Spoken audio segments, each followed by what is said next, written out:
Hello बच्चों, mission English class में आपका हार्दिक स्वागत है।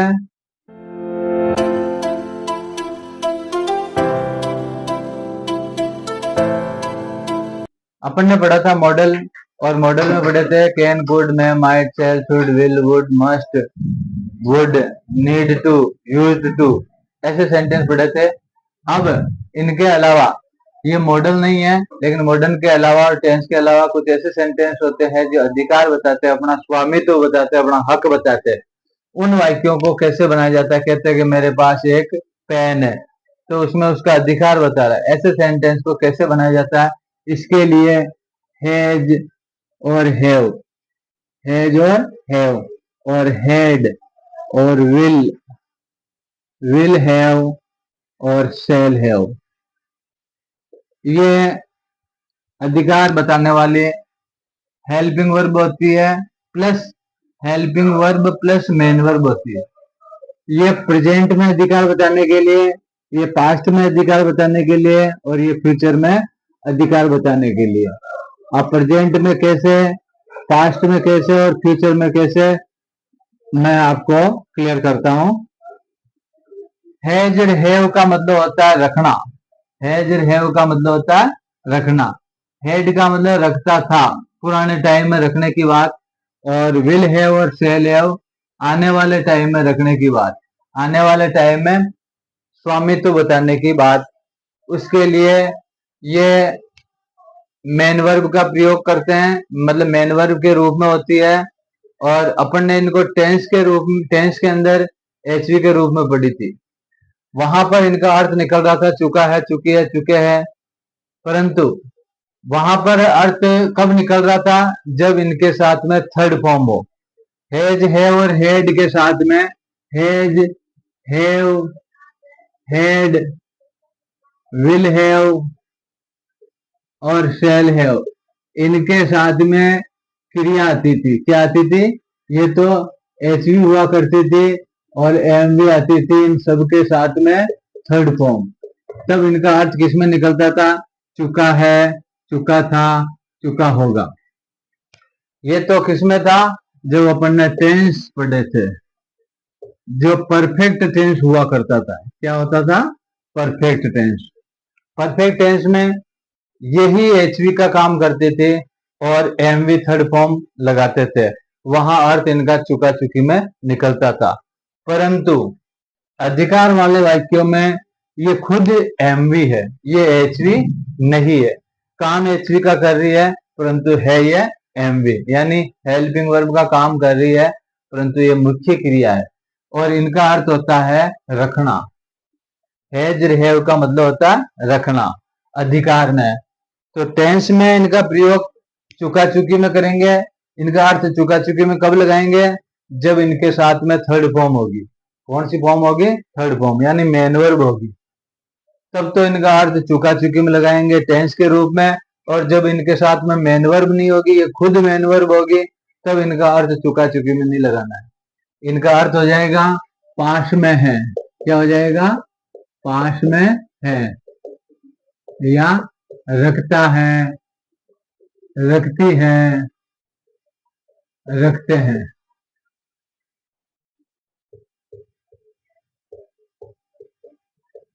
समझ में आया? यानी टेंस में इनका यूज करेंगे तब इसमें क्या आएगा? Third form. और जब इनके अधिकार वाले वाक्यों में प्रयोग करेंगे तब ये इनके साथ में मेन वर्ब नहीं आएगी, ये खुद मेन वर्ब होंगे।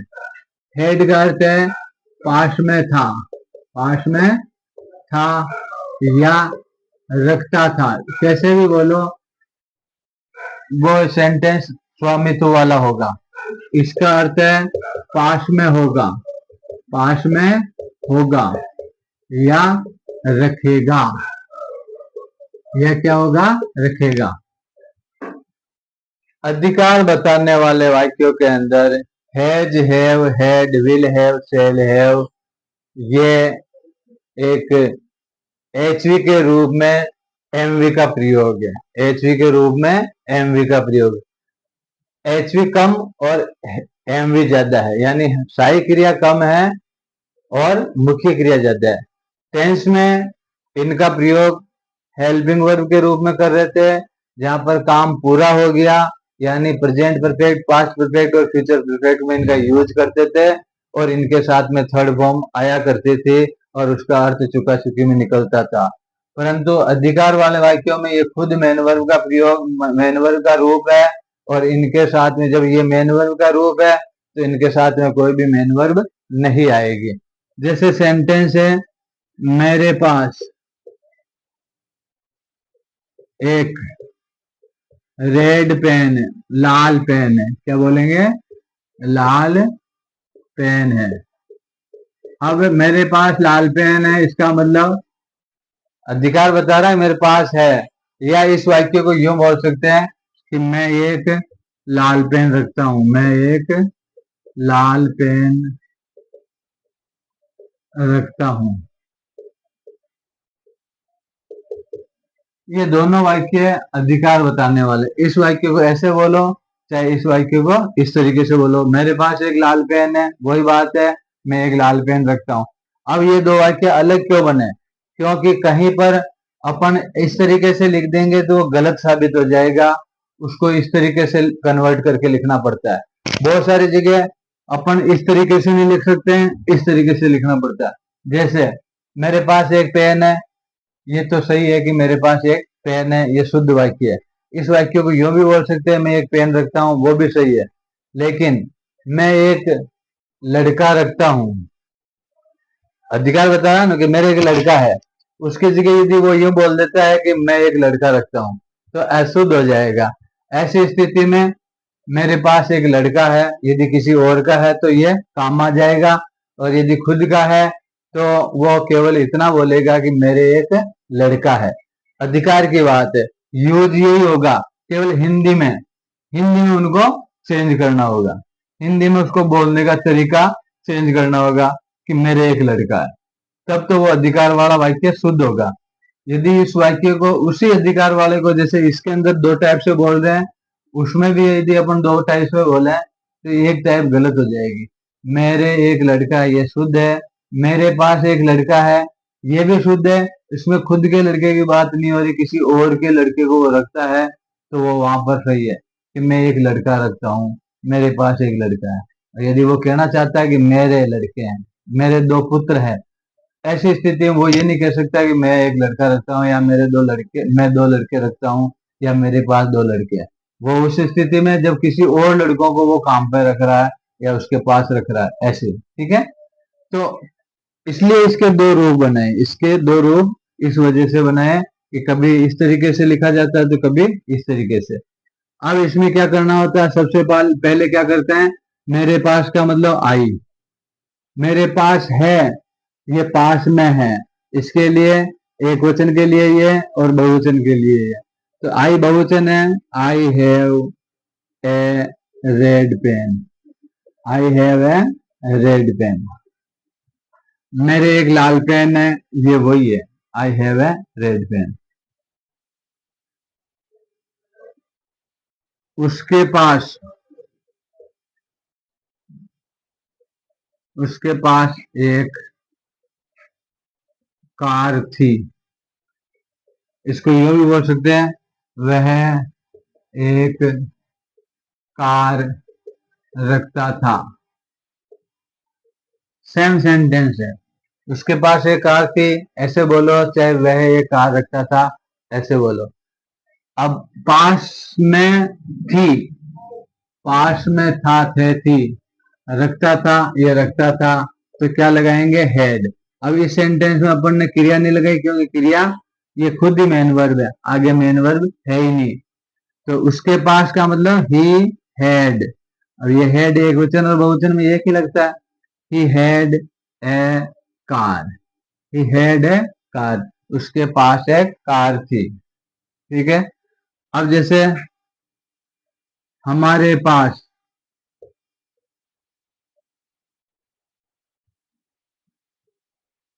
5 नौकर होंगे, या हम 5 नौकर रखेंगे। हमारे पास 5 नौकर होंगे या हम 5 नौकर रखेंगे, एक ही बात है। तो हमारे पास का मतलब वी, क्या लिखेंगे, वी। और होंगे के लिए यानी फ्यूचर की बात है, फ्यूचर की बात होते ही विल सेल का प्रयोग, तो वी के साथ में shall have, we shall have, ये मेन वर्ब का प्रयोग, वी सेल हैव 5 सर्वेंट। समझ में आया? तो ऐसी स्थिति में जो अधिकार वाला है, प्रेजेंट का अधिकार बता रहा है तो हैज हैव का प्रयोग करेंगे, पास्ट का अधिकार बता रहा है तो हैड का प्रयोग करेंगे, फ्यूचर का अधिकार बता रहा तो विल हैव और शेल हैव का प्रयोग करेंगे। बात यह है कि इनके साथ में थर्ड फॉर्म नहीं आनी चाहिए। यदि थर्ड फॉर्म आती है तो इनके अर्थ चेंज हो जाएंगे। इसका अर्थ हो गया चुका है, इसका अर्थ हो जाएगा चुका था, इसका अर्थ हो जाएगा चुका होगा। कब? जब ये खुद एचवी का काम करेगी, इनके बाद में एमवी होगी। यहाँ पर ये एचवी का काम नहीं कर रही है, एचवी तो है लेकिन एचवी का काम नहीं कर रही है, ये किसका काम कर रही है, एमवी का। हैव यानी रखना होता है, तो ये एमवी का काम कर रही है। ऐसी स्थिति में इनका अर्थ अधिकार वाले वाक्य के रूप में होगा, स्वामित्व बताने वाले वाक्य के रूप में होगा। इसके नेगेटिव फॉर्म मतलब नेगेटिव सेंटेंस कैसे बनते हैं वो अपन करते हैं।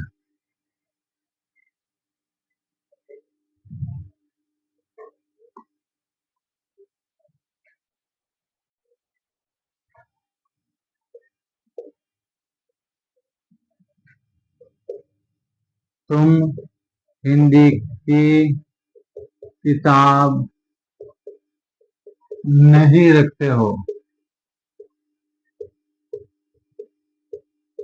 इसको यूं भी लिख सकते हैं, तुम्हारे पास हिंदी की किताब नहीं है, हिंदी की किताब नहीं है। ये स्वामित्व वाला वाक्य है प्रेजेंट का। तुम्हारे पास इसका मतलब यू, और प्रेजेंट का है तो हैव, यू हैव, और नोट का प्रयोग इसके साथ ही, you have not book of Hindi या हिंदी बुक।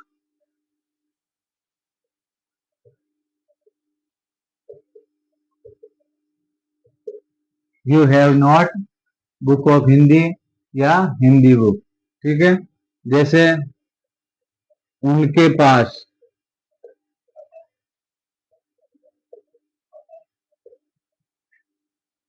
गायें नहीं थी या वे गायें नहीं रखते थे। बात एक ही है, यानी नेगेटिव फॉर्म में उनके पास तो दे, और थी का मतलब had, they had not cows, they had not cows. इसके बाद विल है और शेल है वाला मतलब फ्यूचर में नेगेटिव, फ्यूचर में नेगेटिव के जैसे राम के पास साइकिल नहीं होगी, या इसको यूं लिख सकते हैं, राम साइकिल नहीं रखेगा, राम साइकिल नहीं रखेगा।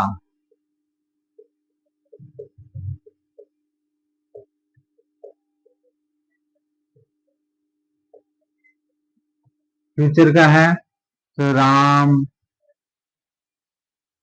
राम के साथ में विल है आएगा, राम विल।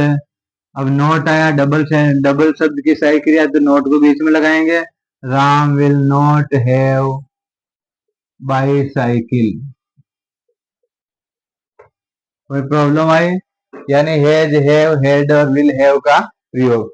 इससे संबंधित कुछ प्रश्नवाचक वाक्य अपन पढ़ते हैं।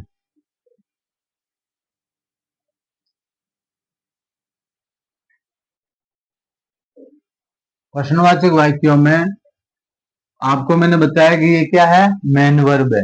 ये क्या है, मेन वर्ब है। अब मेन वर्ब है तो ये फर्स्ट फॉर्म आ रही है, ये सेकंड फॉर्म आ रही है, जैसे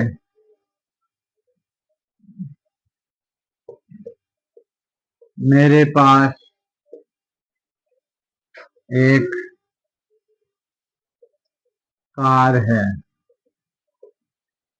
मेरे पास एक कार है, इसको क्यों कैसे बनाएंगे? आई हैव ए कार। ठीक है। मेरे पास एक कार नहीं है। मेरे पास एक कार नहीं है, ये नेगेटिव हो गया। आई हैव नॉट ए कार। ठीक है। अब इसका प्रश्नवाचक बनाना। प्रश्नवाचक क्या? मेरे पास एक कार है, यानी क्या मैं एक कार रखता हूं? इसी सेंटेंस को क्या मैं एक कार रखता हूं, तो ये क्या के लिए अपन क्या करते हैं? एचवी को बाहर निकालते हैं। अब इसमें एचवी नहीं है, क्योंकि ये क्या किसका काम कर रही है? मुख्य क्रिया का। और मुख्य क्रिया में भी कौन सी है? ये फर्स्ट फॉर्म है। कौन सी है? First form. और ये कौन सी है? Second form. तो जब फर्स्ट फॉर्म होती है और क्या आगे लगाना होता है, तो क्या के लिए एचवी लगानी पड़ती है? एचवी के लिए डू और डज लगाना पड़ता है। तो मेरे पास का मतलब do I have A, do I have A car. क्या मैं एक कार रखता हूं? क्या मेरे पास एक कार है? समझ में आया? अब जैसे इसका क्या वाला वाक्य बनाते हैं? क्या मोहन के पास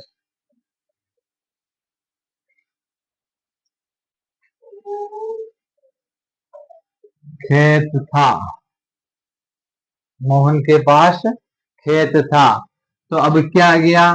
इसके लिए हेड लगाएंगे। ये सेकंड फॉर्म है। क्या वाले वाक्यों में जहां सेकंड फॉर्म आती है, वहां क्या वाले वाक्यों को किससे चालू करते हैं? डिड से। Did Mohan have, has sorry, एक वचन है ना, तो did Mohan has a car. यहाँ पास में है का मतलब has. Did Mohan has a car. और यदि था है तो अपन क्या लगा देंगे? हेज लगाएंगे, क्योंकि हेड तो सेकंड फॉर्म थी।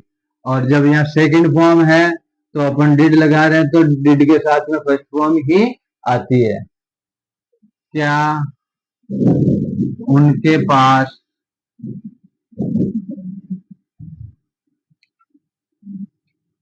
दो मेजें होगी? क्या उनके पास दो मेजें होगी? क्या आ गया? यानी विल और सेल को आगे लेना है। Will they have two tables. इस तरीके से नेगेटिव सॉरी इंट्रोगेटिव सेंटेंस में यानी प्रश्नवाचक वाक्यों में इनकी प्रेजेंट सिंपल की एचवी लगानी है, इसमें पास्ट सिंपल की एचवी लगानी है, क्योंकि ये एमवी है। फर्स्ट फॉर्म आ जाती है, पॉजिटिव सेंटेंस होता है तो अपन को डू डज लगाना पड़ता है इंट्रोगेटिव बनाने के लिए। और सेकंड फॉर्म आती है, उसका इंट्रोगेटिव बनाना है तो अपने को डिड और फर्स्ट फॉर्म लगानी होती है। और फ्यूचर टेंस में जो ये एचवी खुद ही होती है, तो इनको क्योंकि ये है रखने का, ये तो एमवी का प्रयोग है और ये एचवी है, ये एचवी का रूप है, ये रखने का मतलब एमवी का रूप है। ये एमवी है, ये क्या है? एचवी है। ये एचवी है, यहाँ पर ये क्या है? ये एमवी है और ये दोनों एमवी है। तो अब एमवी फर्स्ट फॉर्म आ जाती है और प्रश्नवाचक वाक्य बनाना होता है, तो अपने को डू डज का प्रयोग करना पड़ता है, क्योंकि ता है ती है आ रहा है, और ता है ती है जहां आता है वहां पर डू डज लगाते हैं इंट्रोगेटिव में। इसमें ता था आ रहा है तो इंट्रोगेटिव बनाने के लिए डिड का प्रयोग करना होता है, डिड के साथ में फर्स्ट फॉर्म। इनके अंदर ये एमवी है तो विल और शेल को आगे ले लो तो वो क्या का अर्थ बन जाएगा। इस तरीके से अपन अधिकार के सेंटेंस बनाएंगे।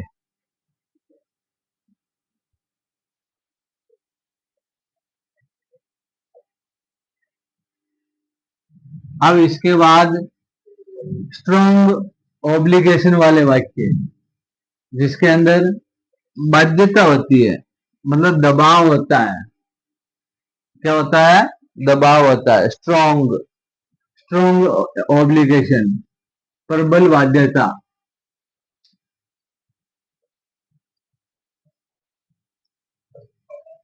प्रबल बाध्यता यानी जोर देके कोई काम करना होता है, जरूरी काम करना होता है। किसी को कहते हैं कि ये तो तेरे को करना ही करना है, तेरे को आज मेरे घर आना ही आना, तेरे को ये 5 सवाल करने हैं। तो ये प्रबल यानी जोर देके ऑब्लिगेशन किया, बाध्य किया जा रहा है, ऐसे सेंटेंस स्ट्रॉन्ग ऑब्लिगेशन वाले। अब इसके अंदर इसमें क्या होता है? Has to, have to, had to. उसमें इसमें थोड़ा कंफ्यूजन हो सकता है, विल हैव टू और शैल हैव टू। उसमें अपन ने इससे पहले सीखा था, उसके अंदर टू नहीं था, उसमें टू नहीं था तो वो अधिकार वाले। इसमें टू आ गया तो अर्थ चेंज हो गया। अब देखिए, इस हैज, हैव, हैड और विल हैव और शैल हैव के 3 टाइप के सेंटेंस हो गए। एक तो वो टाइप जब हैज, हैव, हैड और विल हैव, शैल हैव के साथ में थर्ड फॉर्म आती है, तब तो उनका अर्थ निकल रहा था। टेंस में अपन ने परफेक्ट टेंस पढ़ा उसके अनुरूप, यानी चुका है, चुका था, चुका होगा। और उनके साथ में केवल हैज, हैव, हैड और विल हैव और शैल हैव है, और उसके बाद में कोई भी मेन वर्ब नहीं है, तो वो वाक्य हो जाते हैं अधिकार वाले। ठीक है। अब उन्हीं के जो परफेक्ट टेंस की एचवी है, has, have, had, will have, shall have, इनके साथ में यदि टू लगा देते हैं तो ये न तो परफेक्ट टेंस का सेंटेंस होगा और न ये अधिकार वाला सेंटेंस होगा। ये कौन सा सेंटेंस होगा? स्ट्रॉन्ग ऑब्लिगेशन, जहां इनका अर्थ निकलेगा पढ़ता है। क्या अर्थ निकलेगा? पढ़ता है, पढ़ता, पढ़ती है और पढ़ते हैं। प्रेजेंट टेंस में इसका अर्थ निकलेगा पढ़ता था या पढ़ा। इसका अर्थ निकलेगा पढ़ेगा। ये किसमें? ये प्रेजेंट में। किसमें? प्रेजेंट में ऑब्लिगेशन वाला सेंटेंस, ये पास्ट में ऑब्लिगेशन वाला, और ये फ्यूचर में ऑब्लिगेशन वाला। ये फ्यूचर के लिए और ये प्रेजेंट के लिए। ऐसे वाक्य अपन साधारण बोलचाल में बोलते रहते हैं। मुझे वहां जाना पड़ता है यार, मुझे ये क्लास पढ़नी पड़ती है, मुझे वहां घर पे रुकना पड़ता है, उसको वहां जाना पड़ा, उसको वहां अजमेर रोज जाना पड़ता था, मुझे कल वहां पहुंचना पड़ेगा। तो ये पढ़ता है, पढ़ता था और पढ़ेगा, ऐसे सेंटेंस उनको कहते हैं प्रबल बाध्यता वाले वाक्य। प्रबल बाध्यता वाले वाक्य जिनमें जोर दिया जा रहा है। ठीक है। ऐसे सेंटेंस कैसे बनाए जाते हैं? ये किसका काम कर रही है? एचवी का। किसका काम कर रही है? एचवी का। और इसके साथ में टू आ रहा है, इसका मतलब टू के बाद में क्या लगेगी? Helping verb. तो क्या हो जाएगा इसका? एचवी तो ये हो गई, इसके साथ में क्या आया? टू, फिर लगानी अपने को एमवी, फिर जो भी अपना डीओ आईडीओ जो सिस्टम है ना, इस तरीके से। अब इसमें क्या लगाना? Has to, have to, had to, will have to, shall have to. ये तो ऐसी हो जाएगी।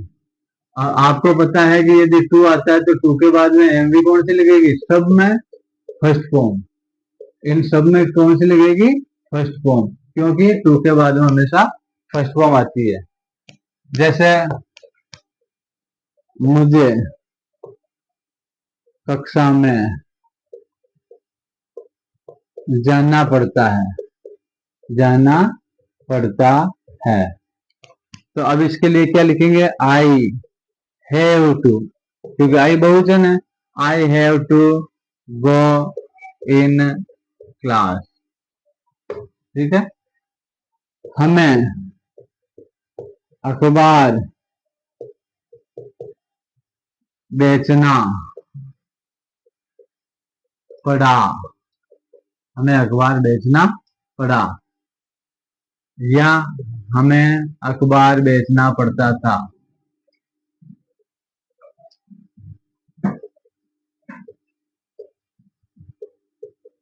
बेचना पड़ता था, तो ये था, ये ता है ना। यानी पढ़ता है पढ़ती है ये अलग है, जिसके अंदर क्या बताते हैं, बाध्यता होती है हमें, वी, और क्या लगा देंगे था में, had to, we had to. और क्रिया क्या है, एम वी कौन सी है, बेचना, we had to sell newspaper, हमें अखबार बेचना पड़ा या हमें अखबार बेचना पड़ता था। उन्हें क्रिकेट खेलना पड़ेगा, उन्हें क्रिकेट खेलना पड़ेगा। तो पड़ेगा में क्या लगाएंगे, विल हैव टू और शेल हैव टू।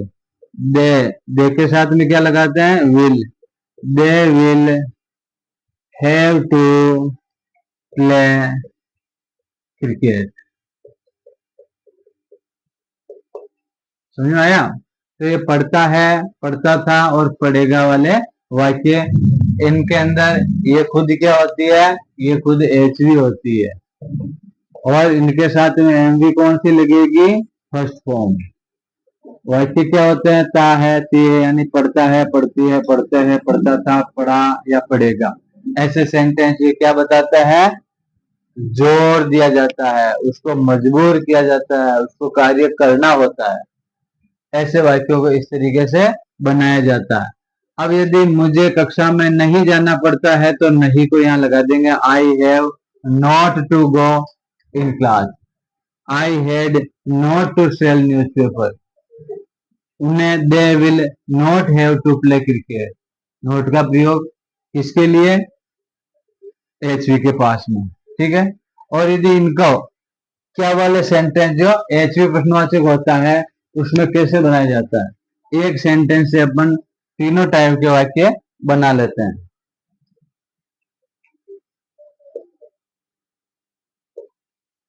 पहले तो राम को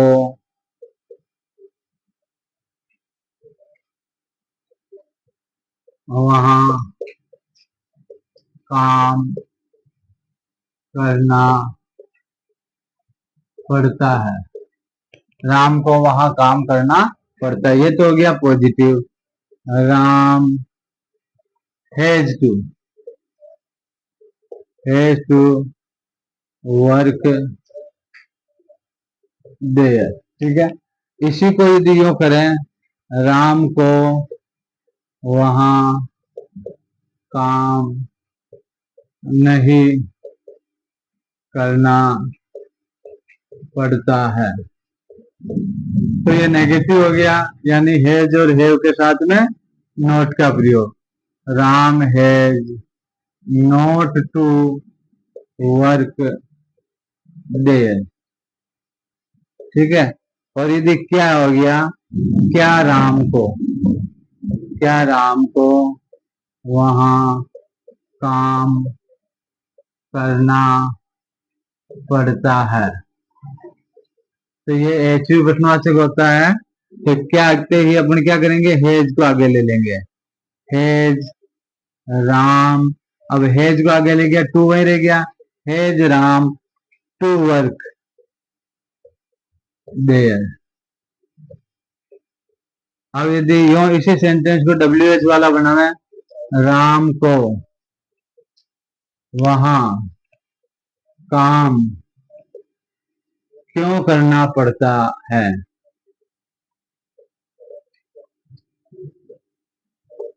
तो ये क्यों शब्द आ गया, तो वाई आगे लगाएंगे, क्या लगाएंगे, डब्ल्यू एच आगे, और डब्ल्यू एच लगाते क्या लगेगा, H V. Why has Ram to work there. ये टू वो है जो हैज टू वाला है, इसमें दो शब्द के साथ क्रिया हो गई तो हैज को आगे ले लिया, जैसे विल हैव होता है तो विल को आगे ले लेते हैं ना, टू अपनी जगह होता है, हैव अपनी जगह होता है। इस तरीके से आपको ये स्ट्रॉन्ग ऑब्लिगेशन वाले सेंटेंस बनाने हैं। इसके बाद में सेम ऐसे जो भी उसके है उसको बोलते हैं, वो भी बाध्यता के सेंटेंस ही है। उसको ऐसे बोलो चाहे वैसे बोलो, तो वैसे बोलने से उनको अलग तरीका है, ऐसे बोलने से इस तरीके से, यानी ये एचवी का काम करेगी। किसका काम करेगी? एचवी का। और इस टू के बाद में फर्स्ट फॉर्म लगानी है, नोट लगाना इनके बाद में लगाना है, प्रश्नवाचक बनाना है तो इनको सब्जेक्ट से पहले लिखना है, टू अपनी जगह रह जाएगा। तो बच्चों, इससे संबंधित कोई डाउट हो तो मुझे कमेंट बॉक्स में लिखना, और इसकी प्रैक्टिस अवश्य करें। बिना प्रैक्टिस कुछ नहीं होगा, आपके समझ में आ जाएगा, लेकिन जब आप प्रैक्टिस नहीं करोगे तब तक वो ड्यूरेबल नहीं रहेगा, वो मतलब चिरकालीन नहीं रहेगा। इसलिए जैसे ये सेंटेंस दिए मैंने, इसी तरीके से सेंटेंस आप बनाइए और उनको बना के देखिए।